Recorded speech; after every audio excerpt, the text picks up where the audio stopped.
Bonsoir à toutes, bonsoir à tous. Très heureux de vous retrouver aujourd'hui pour cette nouvelle vidéo d'avant-match.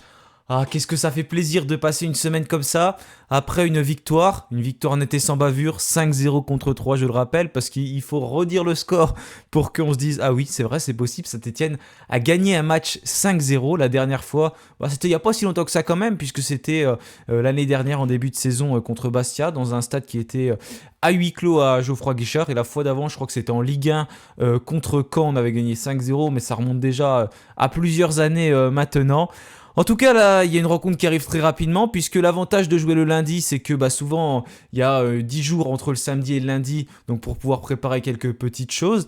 Mais il y a aussi un désavantage, ou peut-être un avantage, puisque là, on a gagné, donc c'est bien de pouvoir se remettre tout de suite dedans, quoi, et puis surfer sur cette dynamique, parce que du coup, on joue le lundi, et là, on joue le samedi. Un adversaire de taille, puisque c'est Angers, actuel deuxième de Ligue 1.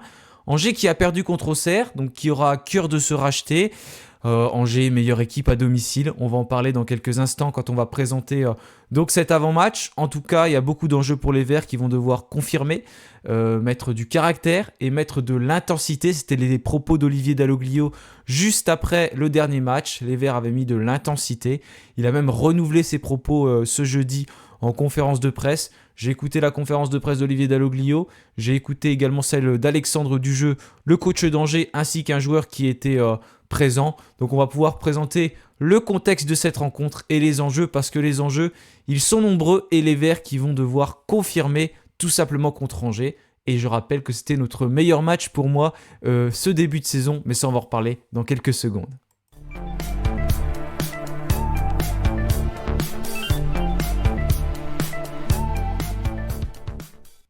Cette fois c'est la bonne, et bah oui, comme vous pouvez le voir, c'est ce que j'ai marqué, parce que est-ce que c'est la bonne? Les Verts qui ont l'habitude de faire les montagnes russes, ils nous déçoivent plus qu'ils nous procurent du plaisir ces dernières années, mais quand même, on peut dire ces dernières années. Là, on va espérer qu'ils surfent sur cette belle rencontre contre 3. Une nouvelle fois, je le répète, je l'avais dit dans mon débrief, ça n'enlève rien à la belle victoire de Saint-Etienne, parce qu'on a mis une manita, on a gagné 5-0. C'était net et sans bavure, mais 3 était quand même assez faible. La prestation, voilà, n'était pas à la hauteur de ce qu'on aurait pu attendre. Mais encore une fois, ça n'enlève rien à ce qu'on a fait, parce que c'était vraiment très bien. J'imagine une autre position contre Angers, parce qu'Angers c'est le deuxième de ce championnat. C'est une équipe qui est très très solide et qui va avoir à cœur de se racheter, surtout après cette défaite à Auxerre dans les tout derniers instants, un penalty, alors qu'Angers était à 10 contre 11, donc ils avaient un peu tout pour réussir à aller chercher un bon résultat et repasser en tête. Et finalement c'est les Auxerrois que l'on va affronter d'ailleurs dans pas très longtemps, qui ont réalisé la bonne opération. Voilà, j'ai écouté les conférences de presse des deux coachs, comme je vous l'ai dit. Celle d'Olivier Dalloglio, et il y a quelque chose qui va changer dans le diaporama, vous voyez, c'est qu'en fait, je ne mets pas les absents côté stéphanois, ni d'ailleurs les absents côté angevin, parce que côté angevin, il y en a un ou deux, mais c'est des joueurs qui jouent vraiment très peu. Côté stéphanois, Olivier Dalloglio a dit que tout le monde était apte. Tout le monde donc pouvait prétendre à une place dans le groupe. Ça veut dire que Florent Tardieu, qui était malade, devrait faire son retour. Ibrahima Wadji, qui avait été préservé parce qu'il avait une petite gêne, va faire son retour également. En tout cas, c'est un choix que pourra faire le coach stéphanois. D'ailleurs, je suis en train de voir que je me suis trompé, c'est pas 24e journée, c'est 25e journée, et le match qui aura lieu à 15h, j'ai oublié de changer, donc tenez pas compte de ce qu'il y a de marqué. Mais en tout cas, normalement, tout le monde est dispo, tout le monde peut revenir. Marboun Beiteg, pareil, ça offre plusieurs choix, en tout cas Olivier Dalloglio pour cette rencontre. Concernant Angers, pas d'absence non plus à part les joueurs que je vous ai dit, mais il y a des retours, notamment le gardien qui a gagné la Coupe d'Afrique des Nations avec la Côte d'Ivoire, Yaya Fofana, donc qui va faire son retour. Est-ce qu'il sera capable de jouer? On ne sait pas, parce que le coach d'Angers ne l'a pas vraiment évoqué en conférence de presse, il ne sait pas non plus. Est-ce que les émotions sont redescendues ou pas? C'est la question qu'il se posait.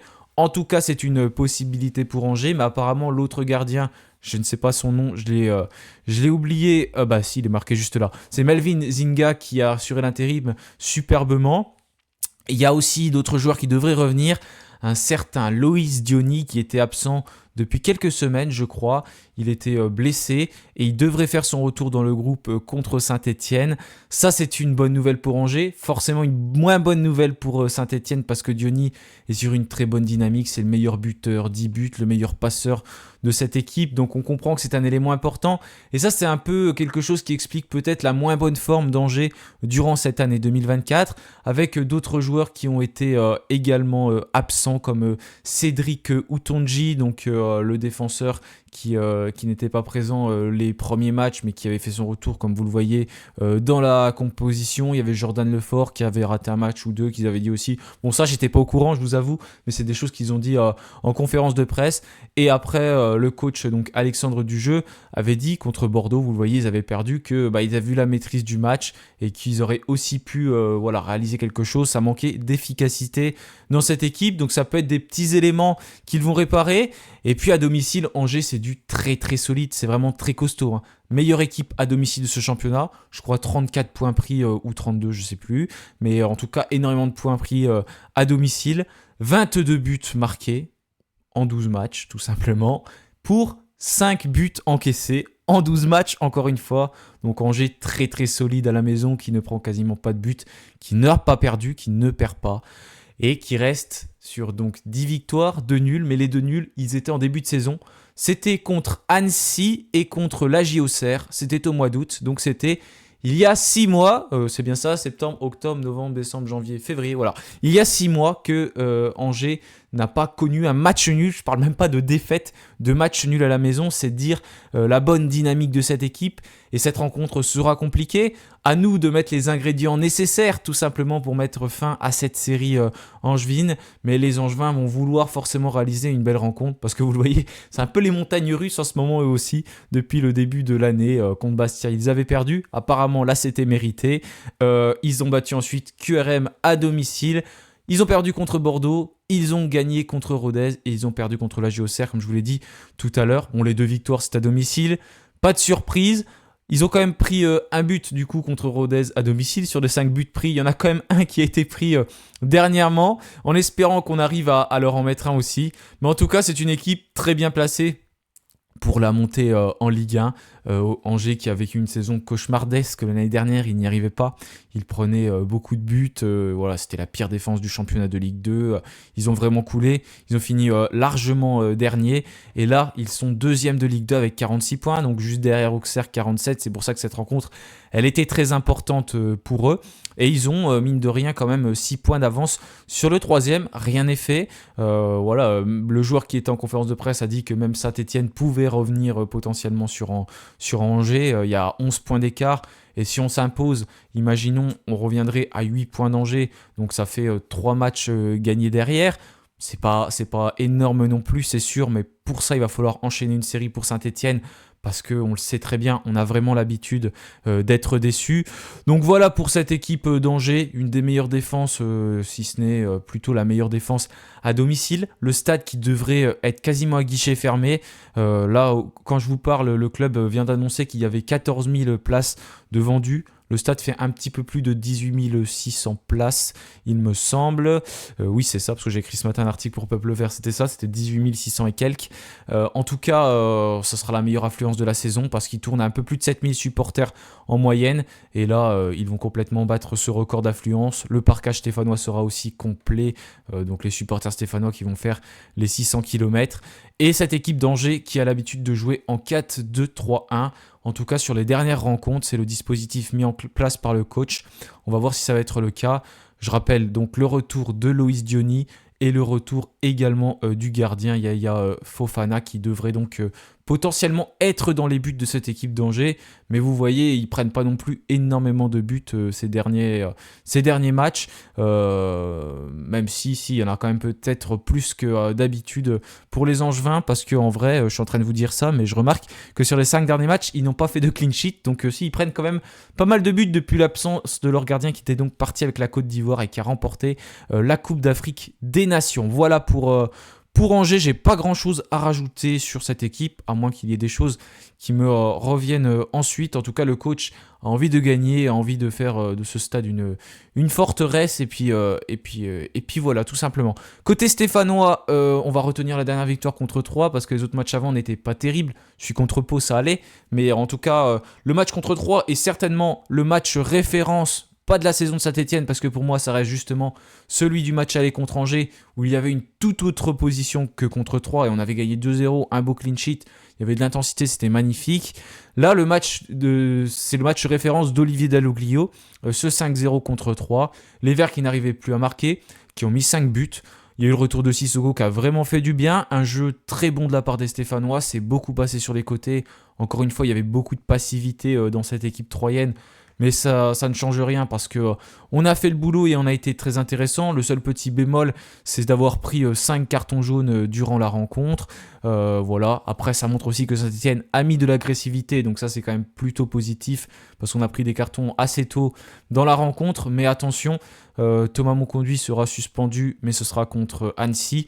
On a Mathieu Cafaro qui est sous la menace d'une suspension, et je crois que c'est tout côté stéphanois. Meilleur buteur, donc Sissoko, qui a inscrit un 9e but cette saison. Donc il a un but de moins que Loïs Diony, meilleur buteur angevin. Mathieu Cafaro qui est le meilleur passeur stéphanois. Et voilà, on est 7e, 35 points. Si jamais on s'impose, provisoirement, parce qu'on joue à 15h, les autres matchs seront le soir. Cette fois-ci, on va donc les suivre dans l'autre sens par rapport à lundi. Si jamais on s'impose, on passera avec 38 points et on remonterait dans le top 5 de ce championnat en passant devant Caen provisoirement en tout cas. Si on s'incline, vous le savez, ce qui peut se passer encore, c'est que les adversaires qui sont derrière, ils sont pas loin, ils peuvent tout simplement nous repasser devant, et puis voilà. En tout cas, il faut réussir à aller chercher un résultat positif, créer une dynamique, créer une série. C'est le truc le plus important côté stéphanois. Ça, on le sait parce qu'on sait vraiment comment fonctionne cette équipe. Et au niveau de ma composition, pas vraiment de surprise. Je vais vous l'afficher comme ça, c'est mieux. Pas vraiment de surprise, Gauthier Larsonneur sera sans doute dans les buts de Saint-Etienne, c'est même sûr et certain. Denis Sapia sur le côté droit, Masson sur le côté gauche, ça ne va pas bouger, même si, vous le savez, j'ai un peu de mal avec les derniers matchs de Denis Sapia, mais je ne le vois pas perdre sa place, parce que je ne vois pas qui il est capable de mettre. Il ne va pas mettre Masson à droite, alors que ça fonctionne bien à gauche. En tout cas, depuis qu'il est de retour, Masson fait des prestations assez convenables, et même plutôt intéressantes, il faut le dire, parce qu'elle était très bonne, cette prestation contre Troyes. Anthony Briançon dans l'axe, le capitaine stéphanois qui a fait un beau match contre Troyes avec de multiples tacles. J'ai bien aimé sa rage, et notamment cette rage sur le but qui faisait plaisir à voir. Et là, c'est l'énigme que je me pose, la question que je me pose, est-ce que Dylan Batubinsika va être titulaire ?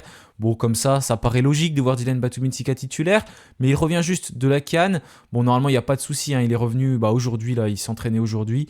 Il pourrait potentiellement prétendre à une passe de titulaire. Après, ça laisse pas forcément beaucoup de marge. Et puis, Michael Nadé a fait des prestations intéressantes.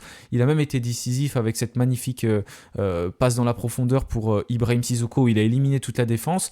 Donc là, on se pose la question, est-ce que ce sera Nadé, est-ce que ce sera Batubinsika, ou pourquoi pas Léo Petro ? J'imagine plus Nadé ou Batubinsika, c'est le petit duel. En tout cas, ça met de la concurrence dans cette défense. Et ça, c'est quelque chose qui est possible de voir par la suite.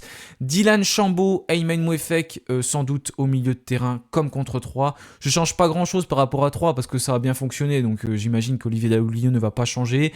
J'ai pas mis 4-4-2 parce que justement, comme j'ai écouté sa conférence de presse, il avait l'air de dire que le 4-4-2 ça ne serait pas pour tout de suite, en tout cas, parce qu'il faudrait que les attaquants puissent jouer ensemble correctement, que les profils soient assez complémentaires pour jouer dans ce dispositif. Donc j'imagine qu'il va rester comme ça. Encore une fois, je suis pas forcément convaincu par le 4-1-4-1, parce que oui, on en a mis 5 à 3, mais 3 était vraiment très faible encore une fois. Donc on l'a vu sur les matchs précédents, on galérait dans ce 4-1-4-1. Peut-être que le retour de Sissoko va changer, mais bon, je suis pas sûr non plus. On va voir, mais à mon avis, de toute façon, il n'a pas changé ce dispositif. J'imagine beaucoup du coup à droite, il faudrait qu'il confirme la deuxième mi-temps qu'il a fait contre les Troyens. Mathieu Cafaro qui a fait un super match contre Troyes, où aussi il avait beaucoup d'espace. J'imagine qu'il sera une nouvelle fois titulaire avec Ibrahim Sissoko à la pointe de l'attaque. Bon, ça ne fait aucun doute. Sissoko sera titulaire s'il n'y a pas de problème pour lui sur cette rencontre, s'il n'est pas blessé ou s'il n'est pas malade, etc. Ce que je ne souhaite pas, je croise les doigts bien évidemment. Mais à mon avis, ça va être globalement ce 11-là. J'ai enlevé Thomas Monconduit parce que j'ai un peu de mal avec Thomas Monconduit, avec son début de saison. Florent Tardieu n'est pas si important que ça ces derniers matchs, ça c'est clair, mais en tout cas, va y avoir une alternance certainement de Tardieu, Monconduit, ces prochaines rencontres. Je sais reconnaître aussi quand Monconduit fait des bons matchs, hein, parce que j'ai pas trop aimé sa première mi-temps contre 3, mais la seconde mi-temps, et je l'ai même dit plein de fois en live, bah, c'était très bien ce qu'il faisait, et notamment sur le but de Masson ou d'Mboukou, je sais plus. Il fait un gros travail où il récupère le ballon, et ça c'était très intéressant, mais j'imagine que Tardieu, qui n'était pas titulaire parce qu'il était malade, devrait faire son retour, et si tout va bien pour lui, il devrait ensuite prendre cette place de titulaire et retourner donc dans ce 11 de départ. Voilà pour ma composition côté stéphanois. Rendez-vous donc en live, parce que je serai en live pour cette rencontre. Match à 15h pour les Verts, et puis ensuite on suivra les multiplex de la Ligue 2, en espérant que l'on aille chercher un résultat à Angers, en tout cas qu'on mette les ingrédients nécessaires, l'intensité, et que les Verts montrent tout simplement qu'ils ont envie de faire quelque chose en Ligue 2. Perdre à Angers, bah oui, ça peut arriver parce que c'est la deuxième équipe de ce championnat, mais je rappelle qu'en début de saison, on a annoncé qu'on jouait la montée, donc on devrait être des concurrents de ces équipes-là, on ne devrait pas être moins fort, donc à nous de le montrer, aux joueurs de tout simplement réaliser un bon match, de mouiller le maillot, et puis voilà, en tout cas nous on les attend beaucoup, et puis comme je l'ai mis dans ma miniature d'avant-match, est-ce qu'on va confirmer quoi? Est-ce que c'est ça quoi? Et maintenant, qu'est-ce que ça va donner? Réponse en tout cas samedi aux alentours de 17h. Voilà, merci à tous d'avoir suivi cette vidéo. N'oubliez pas de vous abonner, de la liker si elle vous a plu, si vous avez appris des choses. En tout cas, toujours un plaisir de pouvoir tourner ces vidéos d'avant-match. On espère bien terminer la semaine comme on l'avait commencé. En tout cas, passez une bonne fin de semaine. Et puis bien évidemment, allez les Verts. Salut à tous.